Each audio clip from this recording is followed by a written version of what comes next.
There is an anti-gay priest that we just got word had a long-term relationship, a long-term gay relationship.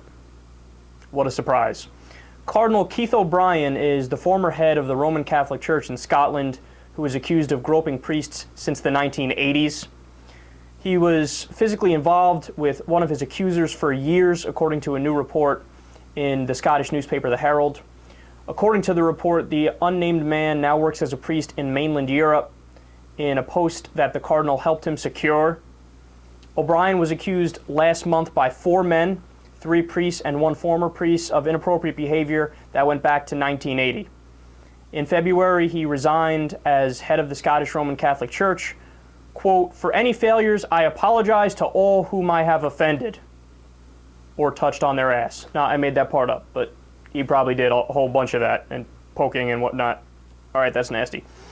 The cardinal is really hostile to gay rights, and he has called homosexuality, quote, "a grotesque subversion."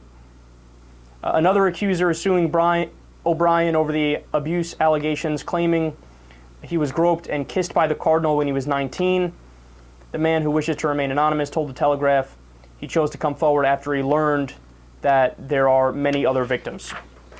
Now, in one of the things we talked about on the show the other day, and we clipped it out and put it on YouTube, people were kind of questioning what I said. I had mentioned that for a lot of the times, in fact, I'd say a majority of the time, that people are homophobic, they end up being gay, right? And look, it's fine to question me on that. I don't think at the time I had put a link in the video about it, so I had went back and did put a link to a relevant study that showed that that's the case. But I wanted to come out and talk a little bit more about that and give you more examples so you know where I'm getting that from. It's not like I just was like, pulled it out of the sky, like, okay, yeah, if you're homophobic, you're gay. No, it's based on quite a few things. So here's just a few of the anti-gay activists who were caught being gay. Youth leader Caleb Douglas Hesse has been a longtime anti-gay activist and even donated to Prop 8 in California to ban gay marriage. In August 2012, he confessed to sexually abusing numerous underage boys, usually during overnight trips with the Evangelical Free Church Youth Group in Yucca Valley, California. George Rikers is a man who helped start one of the most powerful anti-gay lobbying groups in the U.S.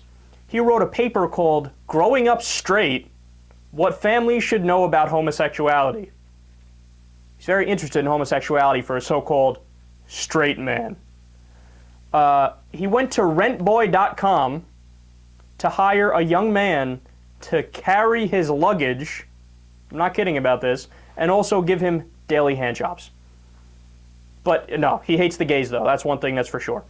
And if there's any question as to what the site rentboy.com is for, the quote from the boy that Rikers picked, his name is Lucian. It says on the site, quote, "He has a smooth, sweet, tight ass and a perfectly built 8-inch cock." Wow. Georgia pastor Eddie Long, he's a Baptist and famed televangelist. In 2004, he led a march to Dr. Martin Luther King's grave in the name of defining marriage as between a man and a woman.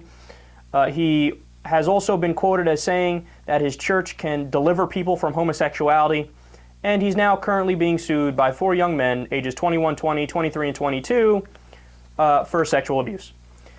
Alabama Attorney General Troy King, he is known for his vocal opposition to gay rights and for his attempt to outlaw sex toys, and he was caught by his wife while having sex with a local homecoming king.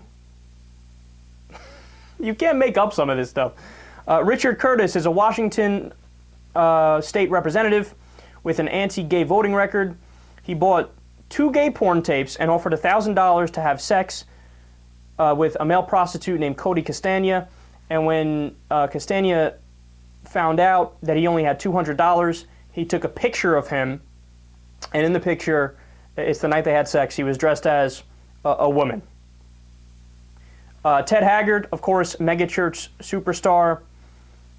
Mike Jones, in November 2006, came out basically saying that Ted Haggard was paying him to engage in sex for 3 years. He was also purchasing and using crystal meth while they had sex. And then Haggard had supported Colorado Amendment 43, which banned same-sex marriage in the state. And in his own words, he's not a homosexual, he's just a, quote, heterosexual with issues. Yeah, those are some issues, all right. Glenn Murphy Jr. is former head of the Young Republicans and one of the former leading Republicans of Indiana. He always vocalized anti-gay sentiments, and he was caught, the second time he did it, he was caught performing fellatio on another young Republican while that guy was sleeping without the man's consent.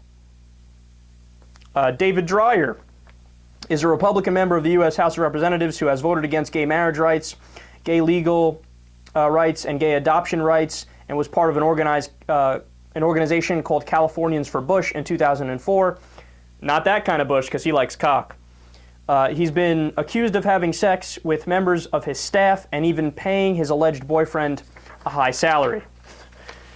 Bruce Barclay is the Republican commissioner of Cumberland County, Pennsylvania, and he is practically the gay porn star of politics.